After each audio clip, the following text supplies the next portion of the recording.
Hey everybody, it's me, Josh, and for this week's Select, I've chosen our episode from 2020 on Agatha Christie. It's a neat little episode about who is possibly the greatest selling writer of all time, by far, and may inspire you to get into Agatha Christie's books. And there are definitely worse things you could do with your time.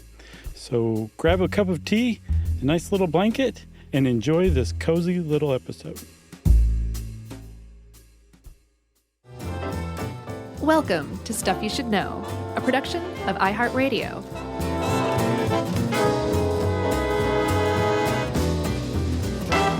Hey, and welcome to the podcast. I'm Josh Clark. There's Charles W. Chuck Bryan over there. And this is Stuff You Should Know. I don't know if we're going to be able to get used to Jerry being around again. Is she fired? I don't think so. She may have fired herself, though. I don't think so. I have better things to do than hang out with you, cool cats and kittens. Well, and it's kind of like, what's the point of just sitting there? And I can't imagine anything more boring than listening to us on headphones. Oh, wait a minute. That's our show. Yes. There are people doing that very thing right now, Chuck, and you have just mocked their existence. Oh, I just meant for Jerry's sake, you know? Yeah, I know. Jerry's not a fan. No, she's not. Or a listener. So, I have a question for you, Chuck. You ever read a book? No. Oh. No, don't be ridiculous. Chuck, have you ever met Agatha Christie? Yeah, I met her when I was 3. Oh, really? Do you have much of a memory of that encounter? A little bit. She was nice enough. She signed my Murder on the Orient Express copy, first edition. Oh, wow. That's got to be worth some money. It's pretty neat. Yeah. Do you still have that? Nah. I did some spring cleaning here a couple weeks ago, and I didn't even recycle or put it in a little free library. I just threw it in the trash. Didn't you say once that your brother has like a copy of #1 Superman or something nuts like that? No. I thought he has some valuable comic book. No. Huh. No. I must be confusing you with my other co-host, Chuck. No, we weren't big comic book people. We don't have anything valuable like that. I gotcha. Well, having met Agatha Christie when you were a kid, I feel like you'll probably have a lot to bring to this one. I have never met her, still to this day. Probably never will. And I have read a couple of her things and seen a couple of movies based on her stuff, but I would never consider myself like a rabid Agatha Christie fan. But I do appreciate her work a lot. You picked this one. Why? We have this series of books, children's books about awesome women in history, from Frida to Coco Chanel to Amelia Earhart to Agatha Christie. Mm-hmm. And so I was reading this one the other night and thought, hey, let's do one on Agatha Christie. I haven't read any of her work, seen a couple of her movies. Love the genre, though. Yeah. As films. I've never read murder mysteries, although I'm going to now. I started reading The Mysterious Affair at Styles, which I think was her first published work, last night. And it's just great. She just sucks you right in. She does she creates in a lot of books, not all of them, but she creates what's called a cozy mystery with an S because it's British. And I'd never heard that term before until this article, but when I came across it, I was like, yes, I love that kind of thing. And that's exactly what I love about Murder, She Wrote. Like the Murder, She Wrote where she goes to like Broadway or Paris or something like that. I can take or leave. They're fine. But it's the ones that are set in tiny little Cabot Cove that's just isolated from the rest of the world, and it's cozy and small, and it's like a village and all that. Those are the Murder, She Wrote that I love the most. And I think that's what I like about Agatha Christie mysteries, too, is they're very typically cozy mysteries. I've never seen that show. What?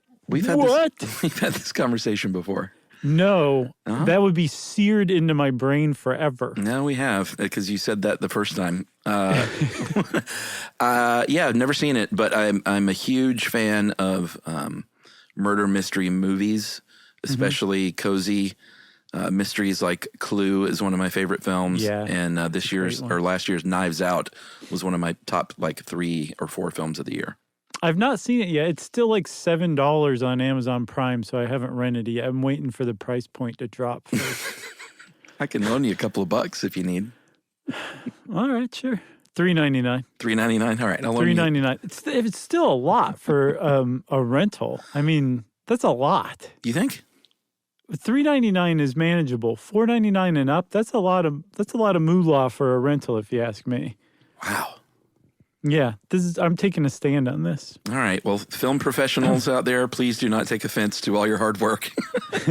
So I have a question for you. I have one more question. Have you seen the Agatha Christie film adaptation of Crooked House that came out in 2017? No. I think you'll like it. It was big budget, but it also looks like British made for television big budget. That's great. Gillian Anderson, Dana Scully is in it. Okay, love her. Because, the Brits are nuts for her. Are they? Oh, man. She's like their favorite person in the world and has been for years. Oh, Don't know why. Nothing against Gillian Anderson, but she just never hit it as big over here as she did there. Terrence Stamp is in it. Love him. Glenn Close. She's great. And I was like, this is really good. And so I was reading little synopses of it and all that stuff. And it seemed like it's widely regarded as one of her best, most ingenious and inventive works. Crooked House? So, Crooked House. All right. I believe that's on Amazon Prime for free. Well, yes. Do you actually do the math of how much you pay for Amazon Prime to see how much you're paying for that movie? I don't want to do that. Okay. I just don't want to do that. Probably pennies. Why did you do that to me? All right, so Charles, let's get into this because I know that this one could be a little long if we're not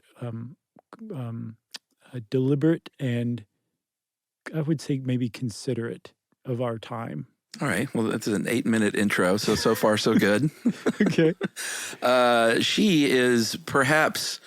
Again, it's kind of hard to tell with book sales because they can be a little dodgy, but she is often quoted as seen as the best-selling novelist of all time. And I did a little check to compare. I thought, well, Stephen King sold a book or two. Sure. They tag his book sales at about 350 million. Her 66 novels and 14 collected works of short stories supposedly have sold to the tune of 2 billion. I saw 4 billion in one place, and I think after you hit the billion mark, you can just start tossing around whatever number you want. I think so. That's a lot of books. For example, we've had 70 billion downloads now. I just decided. Oh, great! That's a lot of downloads. But think about it, Stephen King. How many books has that cat written? How many has he sold all around the world? And it amounts to 350 million. And he's one of the best-selling authors of all time. A lot of people say that Agatha Christie's numbers hit 2 billion, like you said. That's astounding.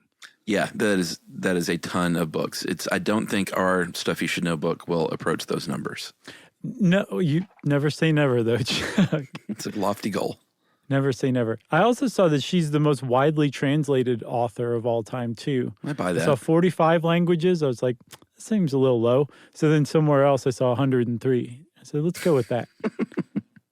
So let's talk about this cozy mystery or just mystery novels in general. Mm-hmm. They are very much formulaic, which Ed helped us put this together. Ed points out that's why people like them, because the familiarity and it's sort of a comfort food thing, like a good beach book. You know what you're going to get. Right. Yeah. There's surprises and everything woven in. I mean, the whole thing is meant to be a surprise. It's a mystery. And part of the mystery and the allure of the mysteries that Agatha Christie not only wrote, but actually the whole genre she helped to develop is that you are ostensibly able to figure out who the culprit is in the murder. It's almost always a murder. And so there is surprise involved. That's the point. But there's also a tremendous amount of familiarity. And that's that formula you were talking about. And that's what really has sucked generations of people into this whole genre and her 66 plus books. Yeah. So you've got that murder. You usually don't see this murder occur. She doesn't usually. And In general, in murder mysteries, you don't see the murder. That's kind of not the point of how grisly or gruesome the act is. It's sort of all about finding that body. And I had a bunch of Knives Out things to say, but I won't say any of them now. Thank you. But then you've got your detective that arrives on the scene. And I will say this, Knives Out very much follows this formula very smartly. So you've got this master detective who usually arrives upon the scene, but they may already be there. And they are generally very eccentric and sort of they always have these quirky sort of characteristics. In Christie's case, we have the very formidable Hercule Poirot and then Miss Marple, Jane Marple. Right. In Hercule's case, he's Belgian and has this big mustache and is just sort of eccentric and Belgian. He's not French. There's something about being Belgian that makes it slightly different. Sure. And Miss Marple apparently is just very ordinary, and people underestimate her, and that's how she sort of wins the day. Yeah, because Hercule Poirot was a retired Belgian police detective, so he has some measure of authority still to question people and interrogate people as he wishes. With Miss Marple, she's just kind of a quiet old lady who sews and knits a lot. And she just has a very keen eye for detail and an interest in solving, the murders that seem to happen around her. Like Angela Lansbury. Basically, yes. But rather than interrogate people directly, Miss Marple's thing is she just kind of quietly is there, and people tend to confide in her, and she kind of quietly helps them along and gives them the rope to hang themselves with. That's how she interrogates people or figures out who the murderer is. Right. So you've got your setting in the cozy mystery setting. Like you said, it's usually like an estate or a home, maybe a hotel. Maybe it might be a small English village. Orient Express obviously is on a train, another sort of confined space. By the way, have you seen Train to Busan? I confuse that with Snowpiercer. I think I've seen both, but I can't remember which one's which. They're kind of very similar, but Busan is zombies on a train, Korean film. No, then I think I've just seen Snowpiercer. You should check out Train to Busan. I will. If you think you've seen it all with the zombie genre, then think again. Dude, that's saying something because that genre has gotten a little tired, stale. Hey, let me ask you this. Have you seen, I know you've seen it. You had to have, Ozark? Oh, sure. I'm just started it. Yeah, I'm a couple of episodes into the latest season. Okay, yeah. Yumi and I just started at season 1, and I'm like, all I want to do is sit around and watch Ozark. It's amazing. Yeah, I love it. That's Lake Hartwell, Oh, no, I didn't know that. Yeah.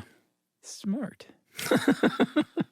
I've tried to get Bateman and Laura Linney on Movie Crush, and it's always, thank you, no. Oh, yeah? Yeah.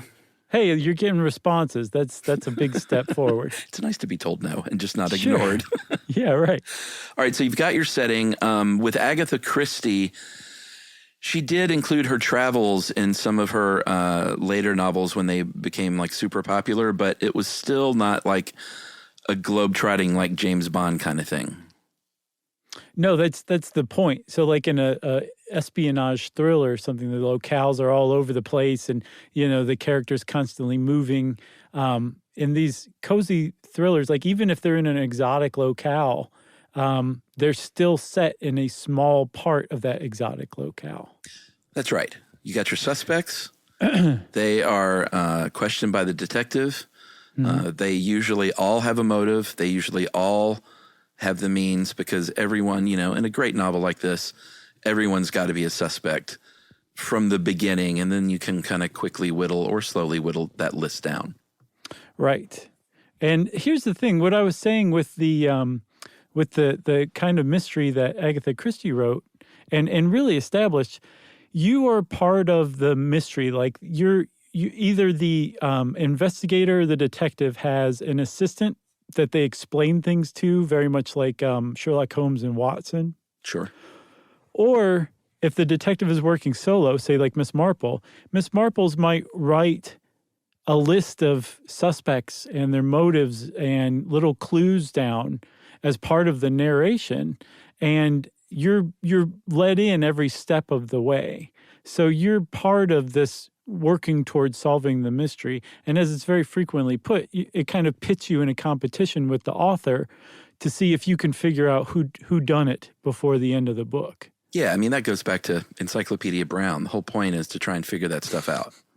Right. You Man, know? I love those. Those were so great. Encyclopedia Brown. I remember he busted one dumb kid who did something bad. I can't remember.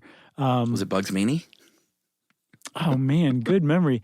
It may have been Bugs Meany. Was he kind of a big dumb oaf who'd like beat up on chipmunks? I think so. Okay. He busted Bugs once because Bugs had tears coming out of the outside corners of his eyes, like a freakazoid, rather than the inside corners. That's good. But see, the great thing about those books is that a 12-year-old doesn't really necessarily always pick up on those clues. Oh, I did. I wasn't that great at it. I'd be curious to see if they would stump me now. No, I mean specifically with the outside of the eye thing. But yeah, no, I'm sure there were plenty that I missed. But you cried a lot when you were a boy. Right, I knew. While staring in the where mirror. the tears came from. And so then at the end, to wrap up the little genre sort of summary, you've got this great ending usually where everyone's gathered together and the detective kind of walks everyone through the big reveal of exactly how the killer did it. Right. And in her case, she did not, like when the killer is revealed, they didn't turn around and shoot them in the face. Like it's usually pretty nonviolent. They would be wrestled to the ground or arrested, or maybe they might run away and you hear later that they had killed themselves or something like that. Sure. There was rarely a grand finale where they would be pressed to death in front of a crowd. Nah. Who needs it? So that's it. Like bing, bang, boom. That was when you started on page 1 of an Agatha Christie novel. You knew exactly how everything was going to play out. And then one of the other things is because this thing was so formulaic, there was also room for the author to kind of play with you, the reader, in using things like bluffs and red herrings. Oh, sure. I think are basically the same thing. But the idea is that, so the author, in this case Agatha Christie, would say something like, early on in the book, a suspect would come running out of the house looking shaken and pale. And you, the reader, would be like, well, that's just way too obvious. She's not going to point out who the murderer is at the beginning of the book. Right. So I can disregard that person or this very obvious clue or something like that. That was just kind of part of the interplay between author and reader. But then it could go even deeper to where she would say something like, well, I know that you think that this is too obvious, so I'm going to actually make this the actual murderer, which she did in some cases, which was like a double bluff. Apparently, it could just keep going on and on and on. Sure. But it was this kind of wrestling match or maybe slap fight between Agatha Christie and you, her reader, which made the whole thing all the more delightful. That's right. And Ed takes great pains to point out that she did not invent this genre. There were people like Arthur Conan Doyle, obviously, and Poe before her that sort of established some of these rules. But she was very popular. She's very good at what she did. Yeah. She wrote about what she knew, and we'll talk about her life coming up in a little bit. But these manor houses and these estates and these English villages and even the exotic locales and these train trips and things were things that she actually experienced. And, a lot of people are great at making stuff up, and a lot of people are great about writing what they know. And right. it seems like she was really great at writing what she knew. Yeah. And for some reason, either it was the time or maybe because of her, I'm not sure. It was kind of a chicken or the egg thing, but she happened to write about stuff that a lot of people wanted to read about. These small, English villages and, quaint mannerisms of the upper middle and upper class English society set in this period of time and for some reason it just captured everybody's attention. And apparently when she started expanding, I think after World War II, to some slightly more exotic locales like Egypt or Mesopotamia, for like Death on the Nile was a very famous one during this time, or the Orient Express, that really catapulted her into superstardom, international superstardom too. Yeah, I don't have a super firm read on the history of literature, but I get the idea that this is sort of aligned with the beginnings of pop lit. And like I call it the beach book. I don't know if there had been a ton of stuff like this that was just sort of pure comfort food and entertainment up to this point. Yeah, I'm not sure either. Nothing that I'm familiar with, I can say. But they were very entertaining books. They were humorous, a very dark sense of humor. Yeah. Great dialogue. All these verbal jousts between the detectives and the suspects is really key to that genre. Something Knives Out did really, really well. It was one of my favorite scripts of the year, maybe my favorite script. Wow. But just really, really good, sharp writing. And it's no accident that she became so hugely popular. No, and that's something like if you're not really familiar with Agatha Christie and you just kind of look her up in passing, one of the things you'll be confronted with is that a lot of critics say she was a hack. And when what they're talking about is that formula that she followed to almost like a soullessly rational degree. Like that was the formula, that's what she followed. But that really misses like the fact that she had a really great eye for detail and the dialogue, like you were saying, like she was a good writer and she could just crank work out. I think during the decade of the 20s, she wrote a book a year. It might have even become more prolific later on in the 30s and 40s too. Yeah, and she was a business person, like there's nothing wrong with saying, wow, people love this stuff. And they sell a lot, and although it took a while for that to happen, as we'll see, but there's nothing wrong with any of that. I think people that call her a hack can go fly a kite. Yeah, go fly it with extreme prejudice. Should we take a break? I think so, man. We'll come back and talk about her life. Great.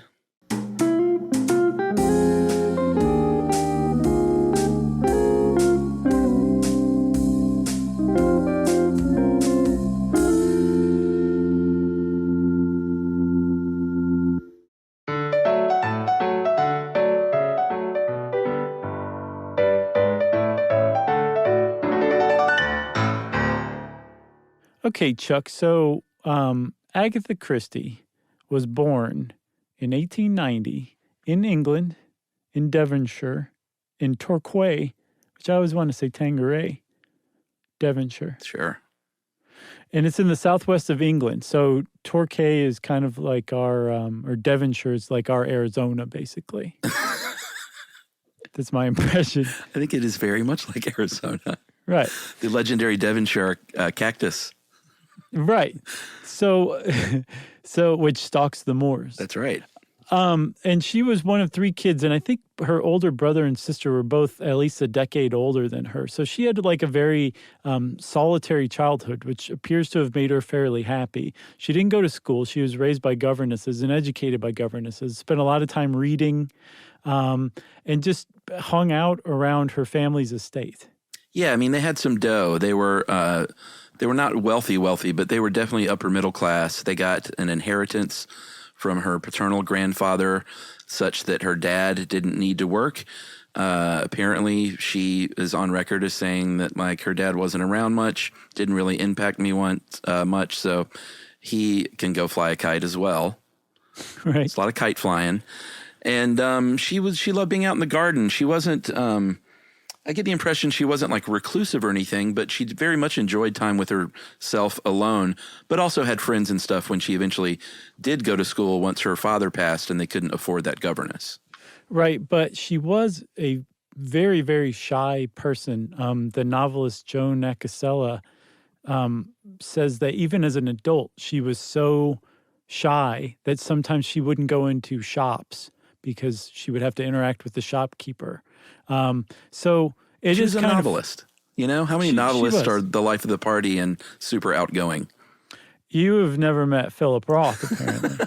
I don't know. You kind of picture like the Stephen Kings just locked in an attic somewhere and not like, well, let me write a little bit. Then I'm going to go, go to a party. Right. Go play some pickup basketball and maybe volunteer at the local food bank after. I don't know. It's sort of a solitary pastime. So sure, there are examples of extroverted authors, but I think she kind of fits the mold that you generally think of, especially for a lady mystery writer. Yeah, and I think not only fits the mold, the more I learn about her, she made the mold. True. Like basically everything we take for granted as far as writing and mystery writing goes, like she basically made it up. It's pretty impressive stuff. Yeah, so she, like we said, she did some pretty, to us dum-dums in America, seem like exotic traveling trips. But if you lived in England at the time, it's no big deal to go to Egypt and check out the pyramids. That was, if you had a little dough, that was a pretty common vacation that you might take. So she did stuff like that, and she was exposed to exotic locales and used those in her work. In her very first novel, even, Snow Upon the Desert, she wrote when she was like 22 or 23 years old, I think. And, she had a hard time getting published at first because she was a young woman. Yeah, she was rejected out of hand. And apparently also she started writing because her sister told her that she probably wouldn't be able to write a mystery novel. Yeah. Which I love. So she did. She wrote the, what was it? Snow on what? Snow Upon the Desert. Snow Upon the Desert. And she was very young then. And in between the time she wrote Snow Upon the Desert and The Mysterious Affair at Styles, which would be her first published book, I believe, she wedged a lot of life in there in the form of getting married to a guy named Archie Christie. And one of the things about Agatha Christie is that she wasn't a born writer, even though she did write as a younger person, like you were saying. Like she wasn't like she just didn't want to be a writer as a kid. And she ended up writing really seriously after she and Archie Christie got married, because Archie Christie wasn't particularly wealthy and couldn't necessarily care for her himself. So she started writing to make money, which some people suspect is the reason she got into mystery writing in the first place, because it was a very, very popular genre even then. Well, it makes sense. So she had the skills to pay the bills, it turns out. That's right. They were married in 1914. He was kind of promptly sent to fight in the Great War in France, and she worked at a pharmacist at a war hospital during that period. And this is where she learned a lot about potions and poisons and pharmaceuticals and things that there's a lot of poisoning that goes on in her books. Yeah. And she, later in her career, I think she actually would consult with doctors and stuff like that because she wanted everything to be really medically accurate. But early on, she learned a lot about this stuff from her work in the pharmacy. Which is kind of cool and ghoulish, She's like, how exactly would a person die from this bottle that I'm holding? So, yeah, and apparently most of the deaths in her books are poisonings. And like you were saying, like you very rarely see the person die. They just come upon the body. And most of the time it's a poison body. Sometimes there was violence visited upon them. But for the most part, it's a body that was found poisoned to death. Yeah, and that's a good vehicle for a mystery novel because, there's no murder weapon per se. I guess there's the poison bottle. But it can often be very vague, a poisoning death. Like, could it have been a heart attack? Like, you have to kind of suss out at first whether or not it was even a murder. It's not like an obvious thing where there's a bullet hole in their chest or something like that. Right, yeah. So poisoning is what she went with typically. It's another example also, Chuck, I think, of like her writing what she knew too. Yeah. Or at least writing what interested her. And she wrote in, I believe, 1920. No, during World War I. So while she was working at the dispensary and Archie was off flying in France, I believe, she wrote The Mysterious Affair at Styles. And that's the one I started reading, and I don't understand how it was rejected at first, but it's a really interesting book just right out of the gate, in that it pulls you right into this little country English estate and all of the people on it. And you realize just after a couple of pages that you're already invested in them, which is pretty amazing. And this is like not her first book, but it was her first serious work that wasn't published immediately. It wasn't published until 1920. And I think even after it was published, it wasn't an immediate catapult to success for her, but it was a remarkable first book to be published. Yeah, and this is the one that introduced the world to her chief detective for a lot of those novels, Mr. Poirot, like we mentioned. And later on, they asked her why he was Belgian, and she said, why not, basically. Right. I don't think a whole lot of thought went into it. It turned out to be a really good choice because he had this kind of interesting accent, and everywhere he went, they were never set in Belgium.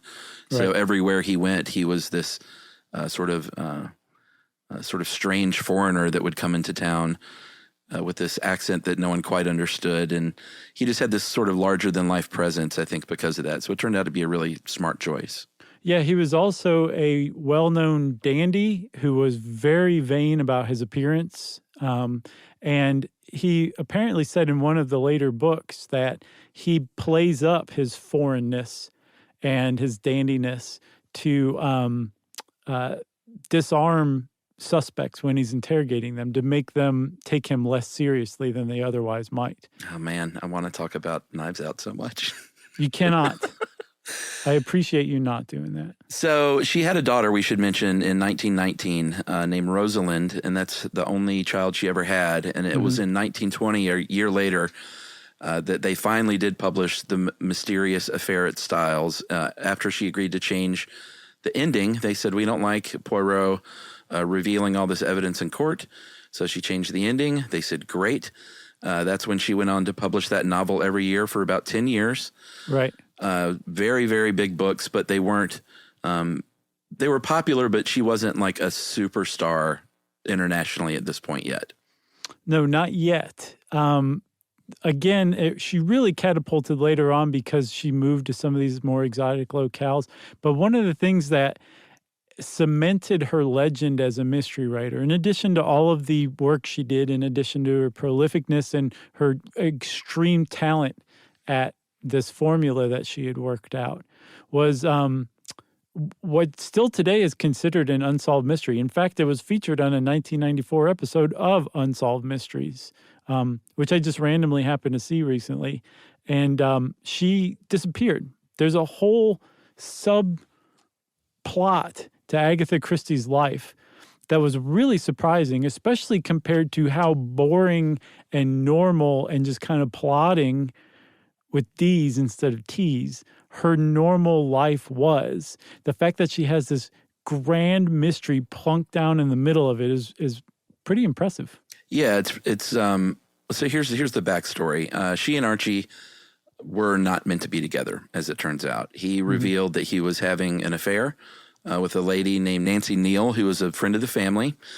And obviously that was the end of their marriage. So at the end of 1926, they decided they were going to take a trip together, a weekender. Archie went to be with his friends instead, and then she vanished into seemingly thin air. They found her car near a rock quarry with her fur coat and her driver's license there, and no Agatha Christie. No, and her car wasn't just near the rock quarry. According to some reports, like one of the wheels is hanging over the edge of this cliff. And still spinning. Right.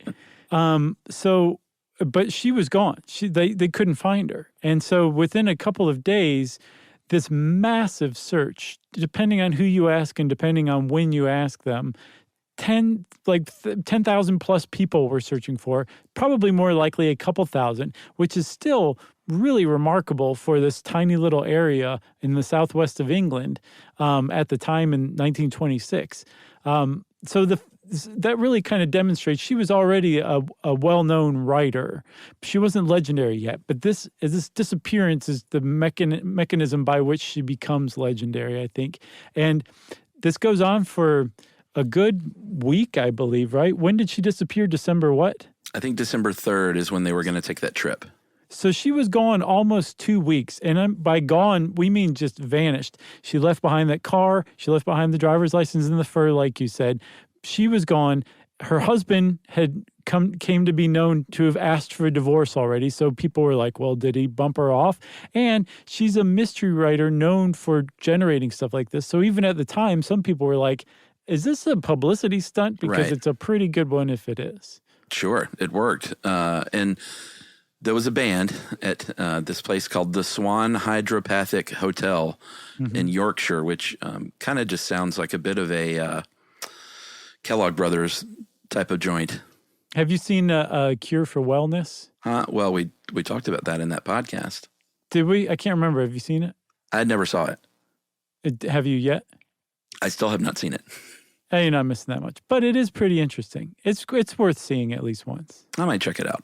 Okay. But at any rate, they had a band here because what hydropathic hotel does not have a house band. And they came forward and said, hey, that's Agatha Christie lady. She's been staying here for a week. She's been in the electric light bath cabinet and getting yogurt enemas and having a grand old time. So they went to the cops, and the cops went to the lead detective and said, no, she's been murdered, and we're trying to find out the killer. I'm sure of it. Eventually, this detective said, well, let me tell her husband. And husband, Archie, went out to check it out on the 14th of December. There she was. She was in seclusion. And that was sort of the end of this mystery. It wasn't so much a mystery. She, by all accounts, it seems like she went there because she had thought about or maybe tried to drive her car into that quarry and kill herself because she was upset about her marriage ending. Yeah. And then it didn't happen, and she just kind of goes on a walk and ends up at this place. May or may not have invented an amnesia story, or it may have actually happened to some degree. She didn't talk about it a lot, so we don't really know exactly what went down with the amnesia. She said that, so 2 years later, she gave an interview with the Daily Mail and apparently explained the amnesia by saying she'd hit her head on the steering wheel. But in the same interview, she says that she'd let go of the steering wheel. So she basically said, like, I attempted suicide and it didn't work out. I hit my head on the steering wheel and I wandered off and I had amnesia. But they think that it was just a family cover story to save face, this amnesia story, and that really she had attempted to take her own life and hadn't succeeded and now regretted it and was embarrassed by all of this because the idea that there were thousands of people looking for her, I think it probably never crossed her mind when she wandered away from her car. No. And that, I remember, she was a very shy person, so all this attention was very, very hard on her. So the family just came up with this cover story that she had amnesia, so don't even bother asking. And Archie and she stayed together for another year or so, and then their divorce finally became finalized in 1928. Yeah, so she didn't even mention this in her autobiography, which kind of says all you need to know about how much she liked to talk about this. Right. And we should say there was one other thing that did this too. It wasn't just Archie asking for a divorce. He asked for a divorce a few months after her mother died. And Agatha Christie's mother was beloved to her. She worshipped her mother. She thought she was wonderful. Her mother was the parent that was there for her while she was a kid and raised her. It was just a very interesting person, it sounds like. So she died.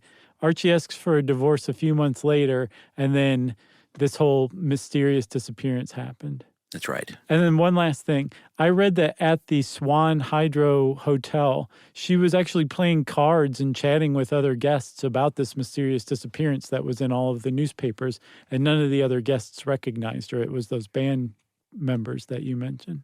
Interesting. I thought so too, man. So that's everything I learned from Unsolved Mysteries. Should we take a break? Finally. All right, let's take our final break, and we'll talk a little bit more about her later life and further success.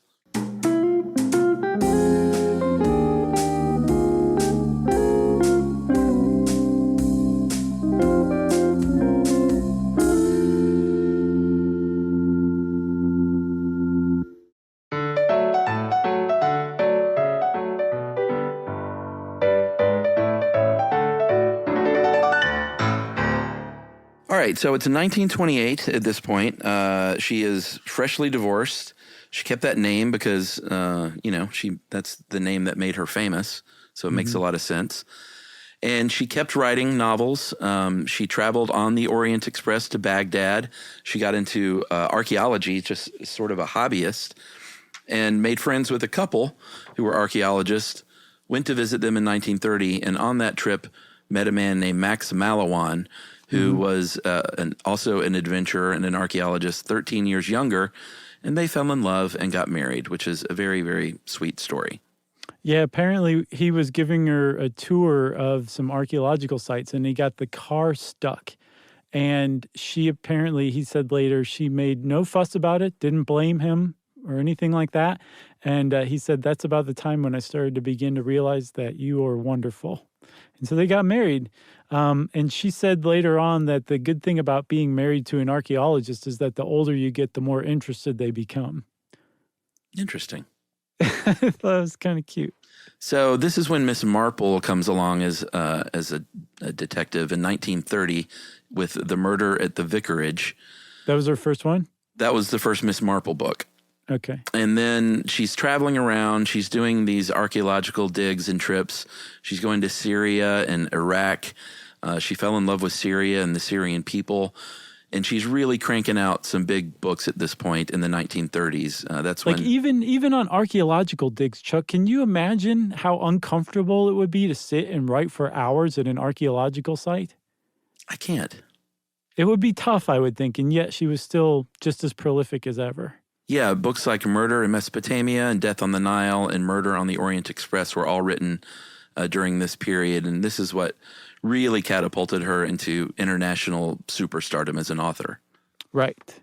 So she and Max stayed together for, I think, 46 years until her death, actually.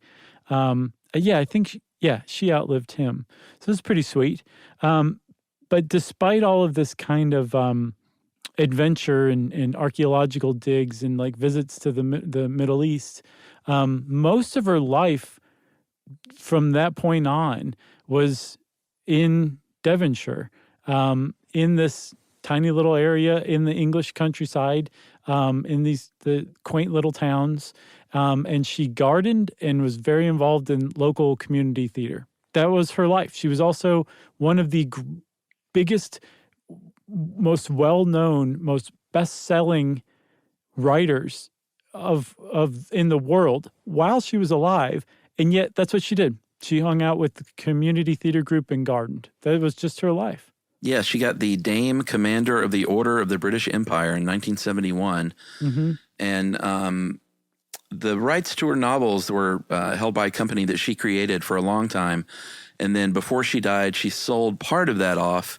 And that's been sort of bought and sold a bunch over the years, which is kind of how that usually happens. Right. But she did retain enough of the company to have it be worth a ton of money, which she passed down to her daughter, of course, as her only child. Mm-hmm. She sort of took care of her mother's works for many, many years, and then passed that on to her only child, a man named Matthew Pritchard, who still holds these rights and still sort of manages that today. That's right. So everything turned out well for Matthew Pritchard, it sounds like. Heck yeah. I wish my grandma was, actually I don't because I love my grandma, but sure. Would it have killed her to be an internationally famous author? No, it wouldn't, Chuck, and I'm glad we're finally talking about it. It's been an elephant in the room for a very long time. So she, a lot of these went on to be very famous films, TV series. I think Murder on the Orient Express has been a couple of big movies. In fact, one a couple of years ago that I have not seen.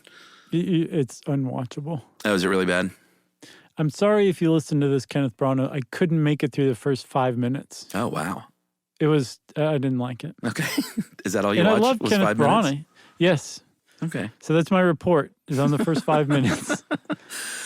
She very famously has a play called The Mousetrap, which is debuted at the West End in 1952, and it is the longest running play in the history of the West End, which is remarkable. Yeah, and to make that even sweeter, remember her sister who said that she probably couldn't write a mystery novel? Well, her sister was the first in the family to get a play produced on the West End, but it certainly wasn't the longest running play on the West End of all time. So she got her back doubly so. And then she was hit by a train, and Agatha Christie laughed and laughed. And poisoned her corpse. So we need to talk a little bit here at the end. We always like to give everyone the accolades they deserve, but also point out some of the things that weren't so great.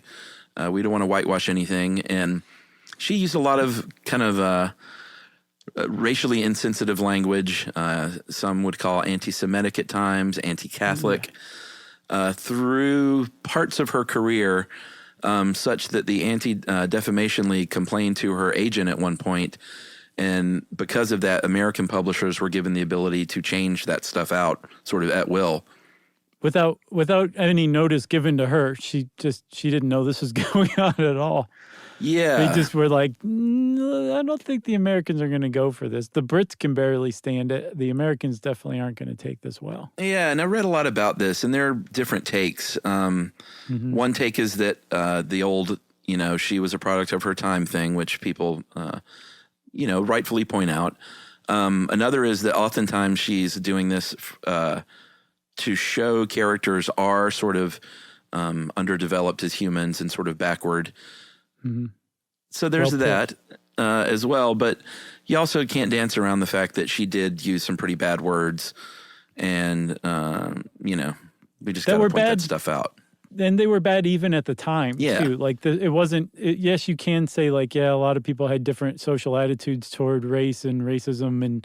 And in that sense, she wasn't that much different. But there were cases where she was standing well outside of the norm, including in book titles and characters and things like that.